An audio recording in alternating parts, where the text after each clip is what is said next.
Então vamos à discussão da primeira lei da termodinâmica.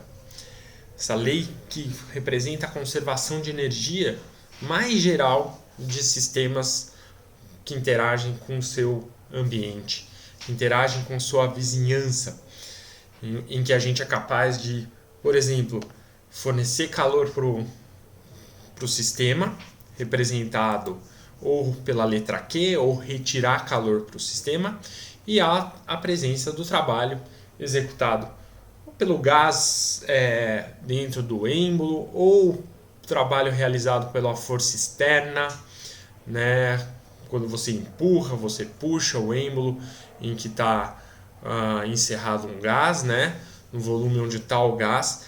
Então, ela resume esses processos de transformações em que toda vez que você vai mexer com o calor e vai executar trabalho no sistema, um trabalho executado pelo gás, você tem uma variação da energia interna aqui no sistema, que é representado por esse delta U aqui, né?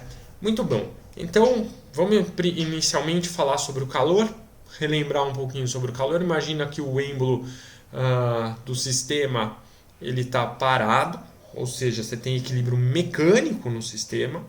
Então, quando você vai pensar somente no calor, somente no que, vamos lembrar aqui, o calor, você quer aumentar a energia interna em equilíbrio mecânico, por exemplo, com êmbolo fixo, ou num recipiente que não tem êmbolo, com volume fixo, né? Você vai receber calor das vizinhanças, então a gente está vendo aqui, receber aqui no cursor, receber calor da vizinhança, e portanto o Q do sistema vai aumentar, né, é maior que zero, portanto vai ter um aumento da energia interna U do sistema.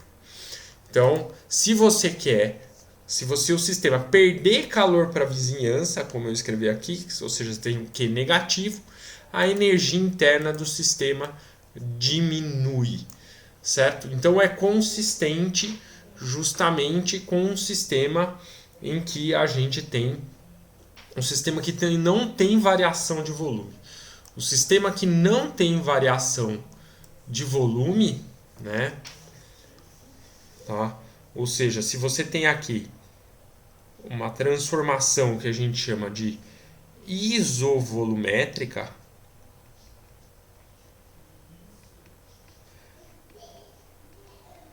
portanto, você tem um ΔV do sistema igual a zero, né?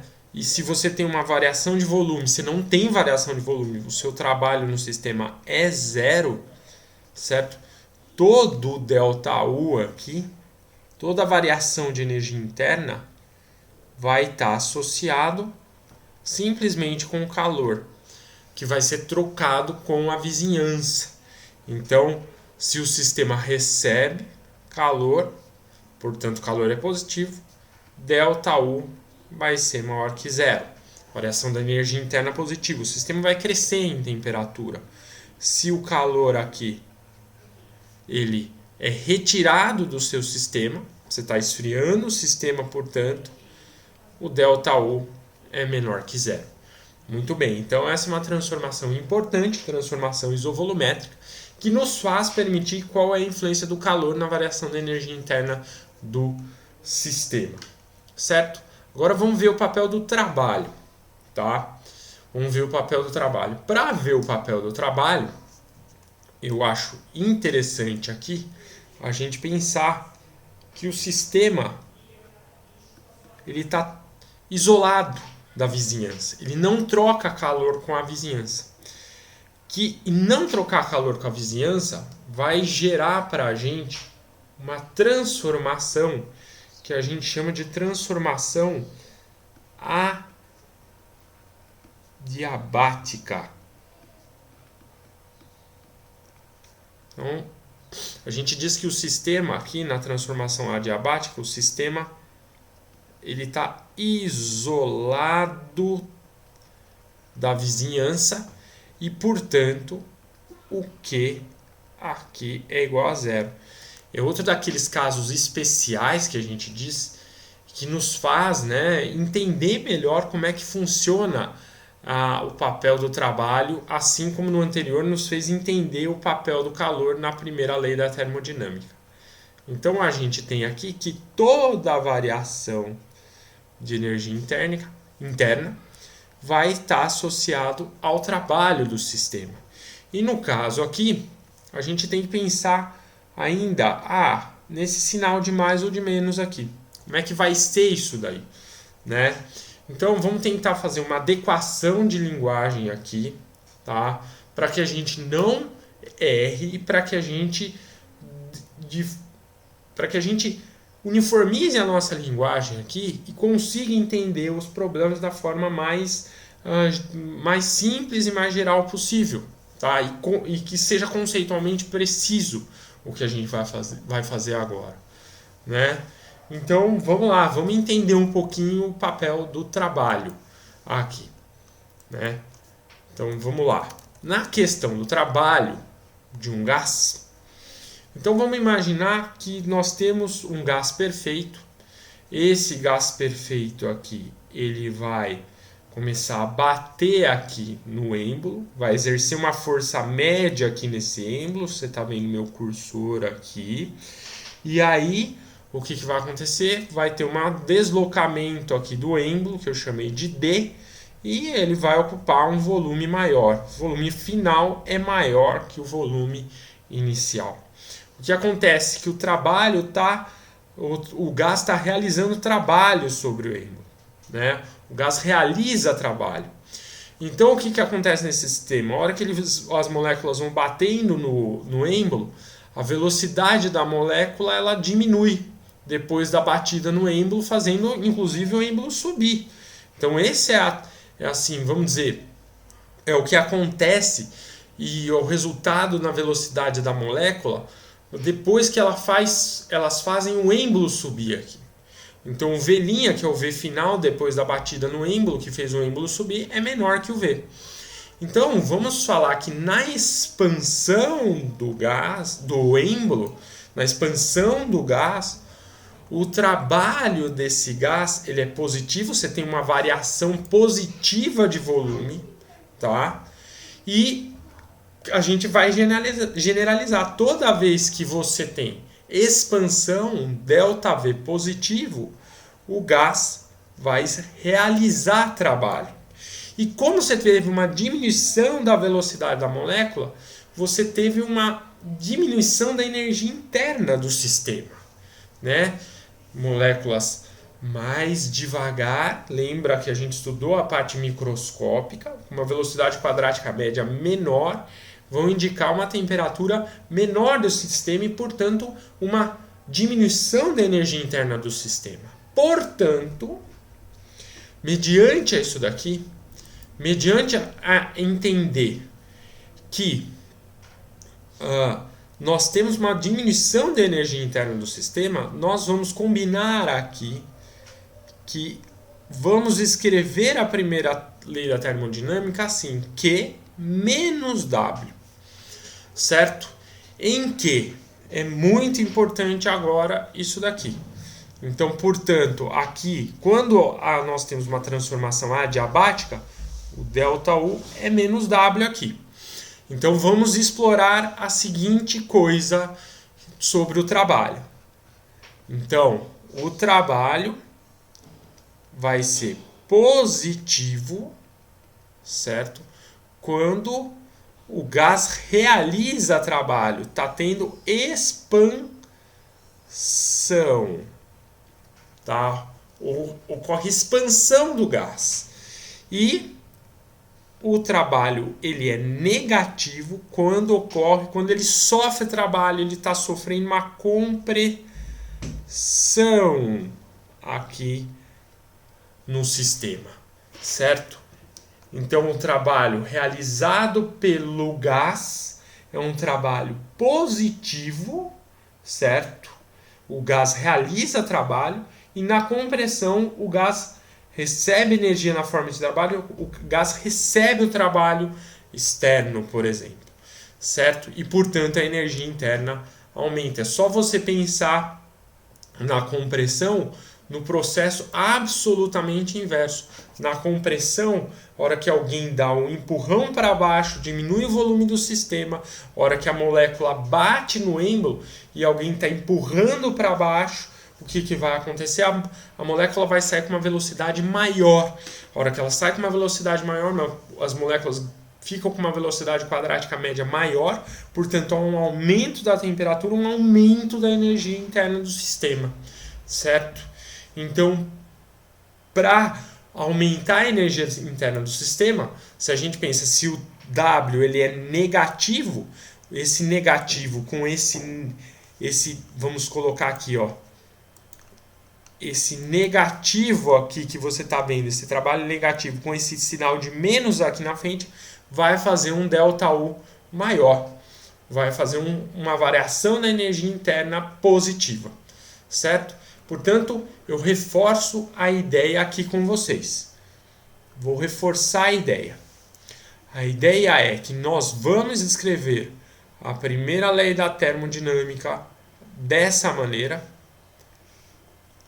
Q menos W, certo?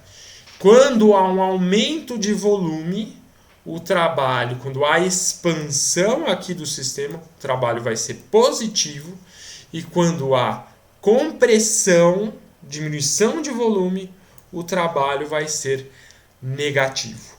E se o sistema é adiabático, volta a frisar que igual a zero, com expansão ΔU menos um número positivo, vai ocorrer uma diminuição da energia interna.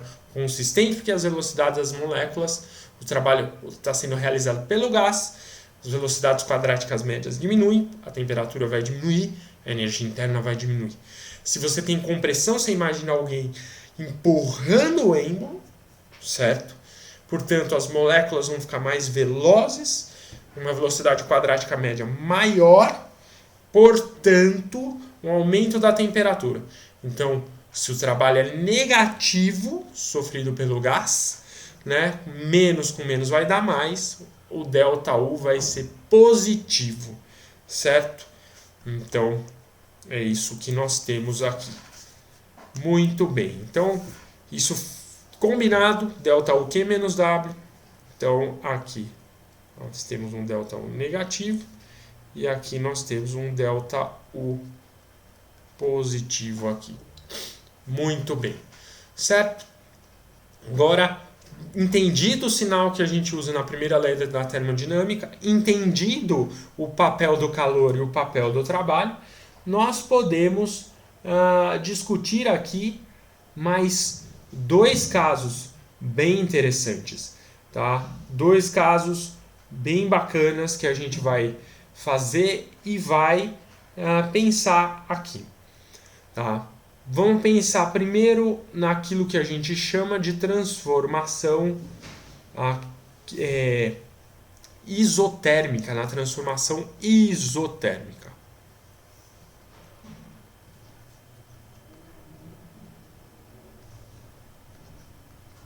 Transformação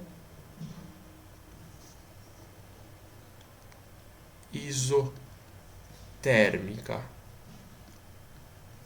Como é que vai ser a transformação isotérmica? Transformação isotérmica significa que a temperatura ela é o quê? Ela é constante. Agora, se a temperatura é constante, a gente lembra que a energia interna depende da temperatura, né? A energia interna, dependendo da temperatura, se ela não muda, a energia interna sempre fica a mesma. Então, ΔU de uma transformação isotérmica é igual a zero. Muito bem. A gente, só para lembrar aqui, a energia interna é 3 meios de nRT, por exemplo. Então, ou simplesmente a variação da energia interna é 3 meios de nRΔT. Agora, se o ΔT é zero, o ΔU também vai ser zero aqui. Portanto, vamos voltar lá para a primeira lei, que é escrita como ΔU Q menos W.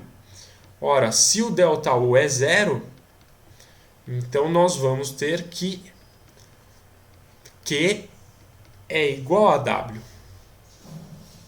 Muito bem. O que significa isso? Esse Q igual a W? Que o calor e o trabalho trocados com o meio externo, né, vão ser sempre iguais. Então, nós temos duas possibilidades. Então, vamos lá. Possibilidade A e possibilidade B.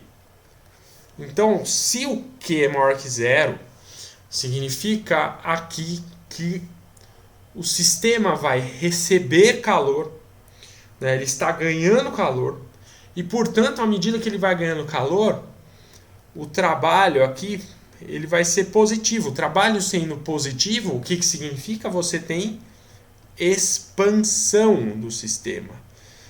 Tá? O sistema vai expandir, o volume vai aumentar, né?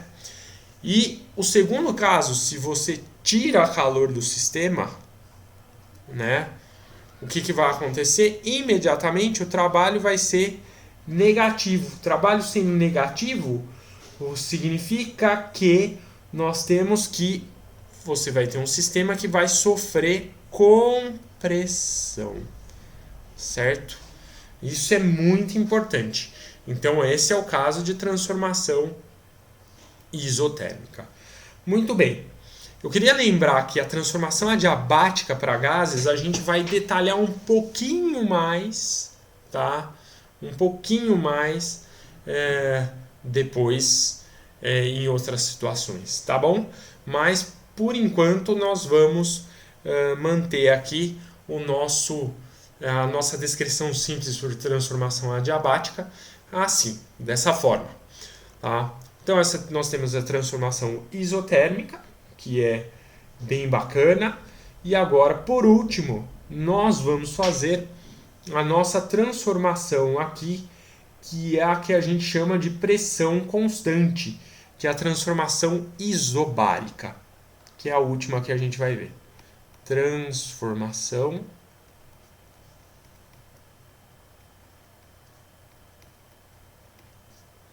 isobárica.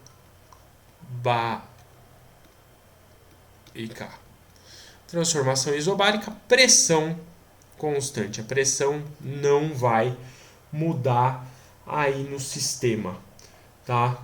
Então, nessa transformação isobárica, a gente sabe que, vamos só lembrar que eu acho que é importante, né? A gente pode usar a equação de Clapeyron, a gente tem uma relação entre volume e temperatura diretamente proporcionais, né? Ou seja, se aumentar a temperatura, o volume vai aumentar. Então, como é que a gente vai fazer a descrição desse tipo de sistema, né? É bom lembrar essa ideia, né? Mas vamos continuar aqui. Então, talvez a gente precisa aqui pensar a seguinte coisa. Tem uma questão muito bacana aqui que a gente pode discutir, né? Na transformação isobárica. A gente pode pensar aqui num recipiente. Então vamos desenhar um recipiente aqui.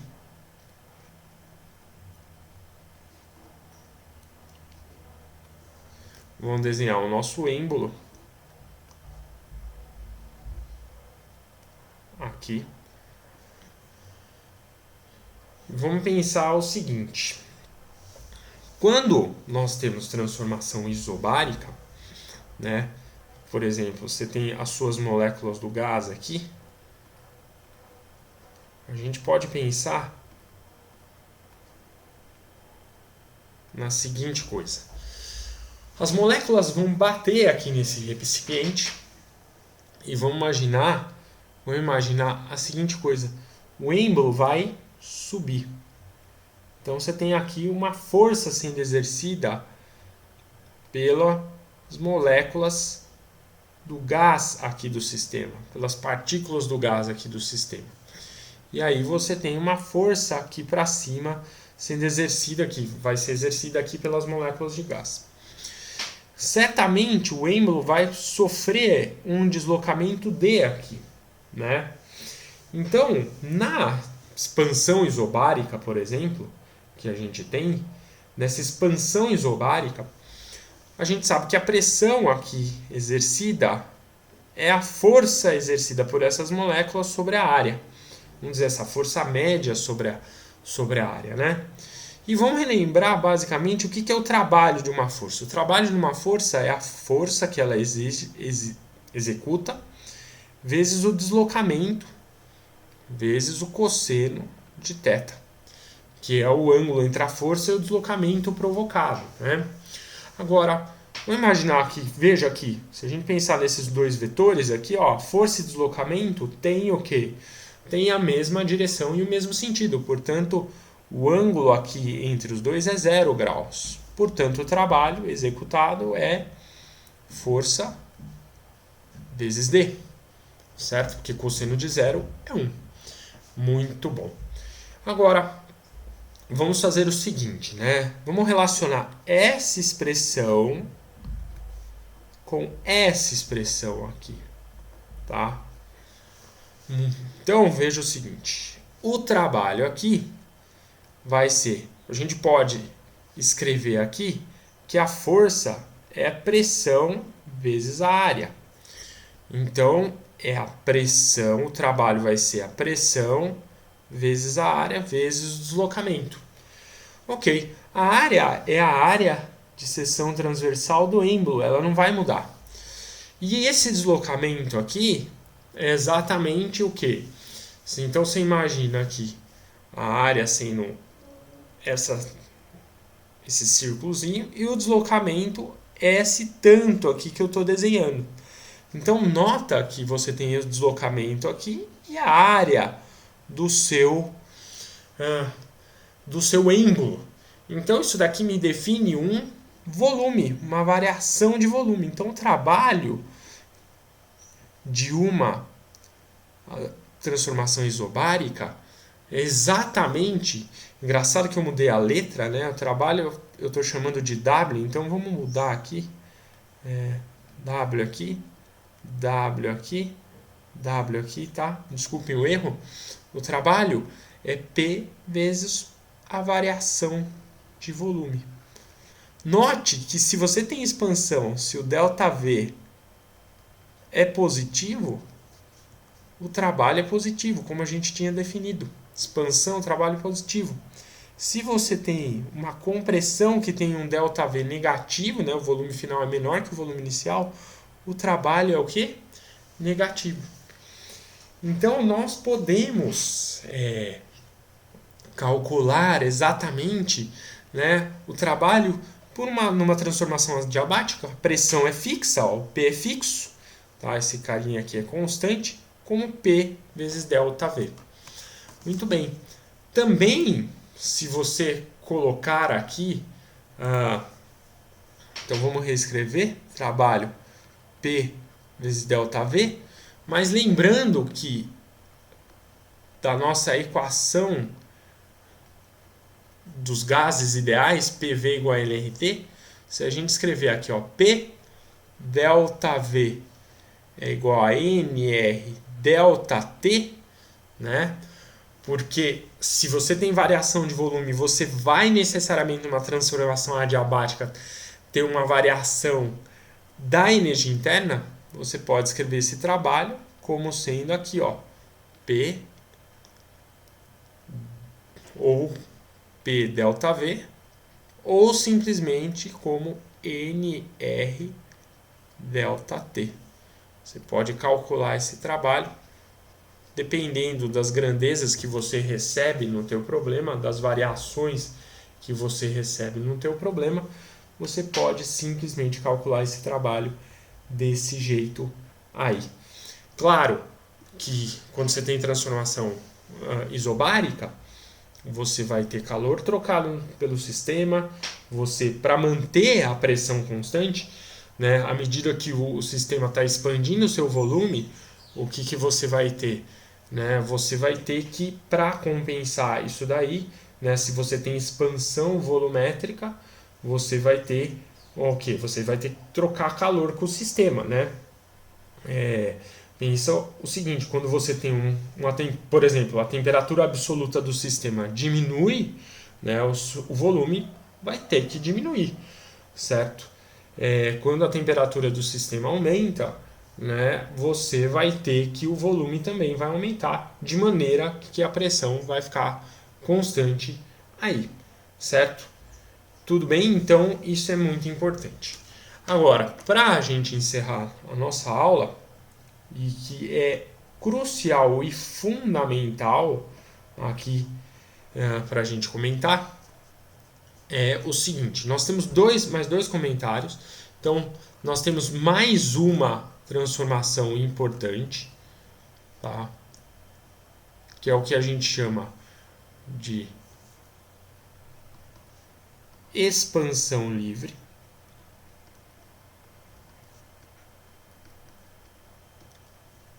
Tá? E na expansão livre, vamos imaginar que você tem um recipiente, tá? Imaginar que você tem aqui um recipiente, aqui, que você tem uma membrana aqui, ó. O gás está confinado aqui. E de repente, essa membrana, ela rompe. Então você tem uma membrana. E daí você tem aqui. Então, você tem aqui o rompimento da membrana.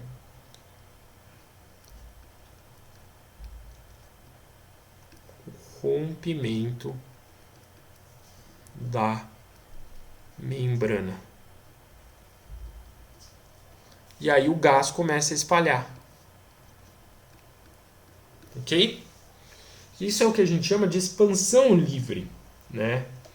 Então, imagina um recipiente, tá? Que você tem paredes rígidas, ou seja, o volume está constante, e você não tem troca de calor também, ele é adiabática, não tem troca de calor, e você tem esse rompimento dessa membrana que eu falei. Certinho?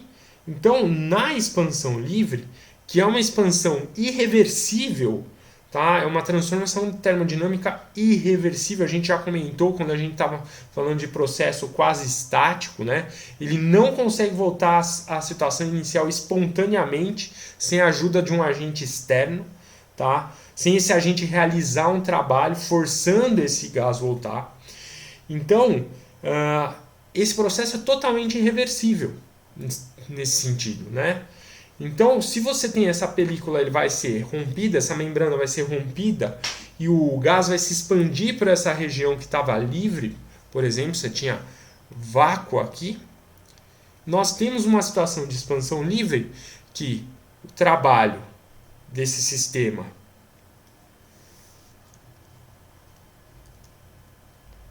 ele é zero, certo? Porque o gás não sofre resistência na sua expansão, tá? Ele não vai realizar trabalho. Fato o processo ser adiabático, você tem troca de calor zero e, portanto, você vai ter uma variação de energia interna zero. Então, a expansão livre ela é caracterizada por essas três coisas: trabalho zero, calor zero e ΔU zero também. Muito bem? E por último, que eu quero comentar aqui, que é muito importante, é que nós comentamos o trabalho que a gente consegue calcular, por exemplo, de uma forma quantitativa, é quando a pressão é constante, a transformação é isobárica. Mas eu queria generalizar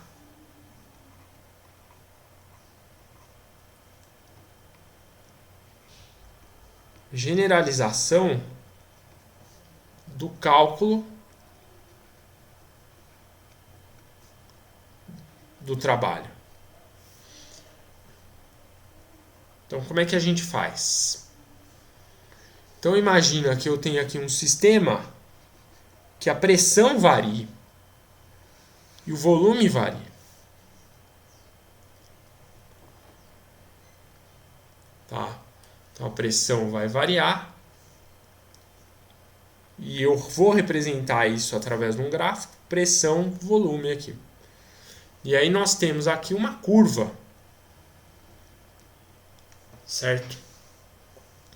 Uma curva. A curva vai ser assim.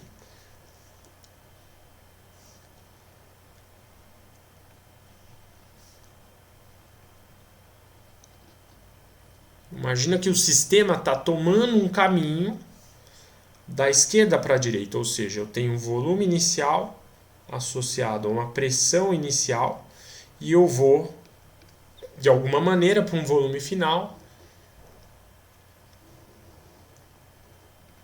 uma pressão final, certo? Como é que a gente calcula isso daí?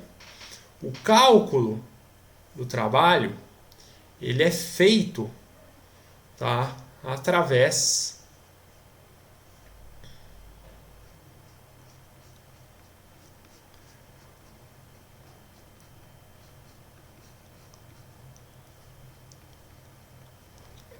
da área sobre essa curva. Então, nós calculamos a área dessa curva. Tanto é que a unidade, a gente fez lá que o trabalho era P vezes ΔV, né? Então, se você multiplicar P, tá? Que tem unidade Newton por metro quadrado, e volume, que tem unidade no Sistema Internacional metro cúbico, então o trabalho, ó, Newton por metro quadrado vezes metro cúbico vai dar Newton vezes metro, que dá unidade Joule, que é a unidade de trabalho. Isso é um jeito que a gente clássico de a gente lembrar que a gente tem que fazer a área. Então o trabalho executado aqui, né, é a área debaixo dessa curva aqui que eu mostrei para vocês, essa curva aqui, ó. Claro que calcular a área debaixo dessa curva é complicado, mas a ideia é essa. E note, como a gente está tendo expansão, né? Veja, a gente está indo da esquerda para a direita aqui, ó. Esse trabalho aqui, ele vai ser o quê? Positivo. Toda vez que você percebe que você está indo, a área está sendo calculada aqui, onde você tem expansão, você está indo de volumes menores para volumes maiores, você tem aqui um trabalho que vai ser positivo. Agora, se você tivesse indo o contrário aqui, ó, certo? De VF para VI, você teria um trabalho negativo aqui, certinho? Agora, é muito importante, e aí eu deixo para vocês pensarem um pouquinho. Na verdade, deixa pausa aí o vídeo, dá uma pensadinha. Se você tiver um ciclo, se você tiver um processo cíclico, que você tem várias transformações, vou mostrar aqui para vocês, tá? Se você vai, por exemplo, para uma situação dessa aqui, ó, tá? Em que você sai aqui o cursor do 5, tá? Ou você sai de algum lugar, você não sabe exatamente de onde você está saindo, mas eu vou sair daqui do veio a 5, ó, tá? E daí você vai para o 10, você passa para o 20, daí você fica no 20, você tem um processo cíclico, né? Como é que a gente faz com processos cíclicos? Como é que vai ser o sinal do trabalho? O trabalho vai ser a área dessa figura geométrica aqui, ó. Tá? Vai ser a área dessa figura geométrica que você está vendo, mas a gente tem que pensar no sentido. Toda vez que você tiver sentido horário, o trabalho vai ser positivo. Se você tiver um ciclo em sentido anti-horário, o trabalho vai ser negativo, certo? Meio dizer que o sentido horário está dizendo para a gente aqui, ó, a gente está indo para volumes maiores de repente. Tudo bem, tem um fato que você está voltando, mas você está indo. Ou você pode quebrar aqui, ó, a sua figura. Você pode quebrar, né, a parte aqui de cima, ó, você pode quebrar nessa parte o trabalho desse trecho, mais o trabalho do trecho que vai de 10 a 20. Esses trabalhos são positivos. Aqui você não tem trabalho. É um trabalho o quê? Negativo. É um trabalho zero, porque não tem variação de volume. Aí você vai ter um trabalho negativo, que você está tendo compressão, ó, de 20 até 5. E aí você soma todos. Tá? Então, ou você pode pensar no trabalho, só pegar a figura aqui, de dentro da figura, essa área aqui, de dentro dessa figura aqui, que é um trapézio, ou você pode quebrar em etapas, e como eu disse anteriormente, somar todos esses processos. Aí você quem sabe. Certo, pessoal? Então, essa foi a nossa discussão aí de primeira lei, de trabalho, troca de calor. Espero que vocês tenham gostado aí da nossa aula. E qualquer dúvida, por favor, mande as dúvidas. Certo? Grande abraço.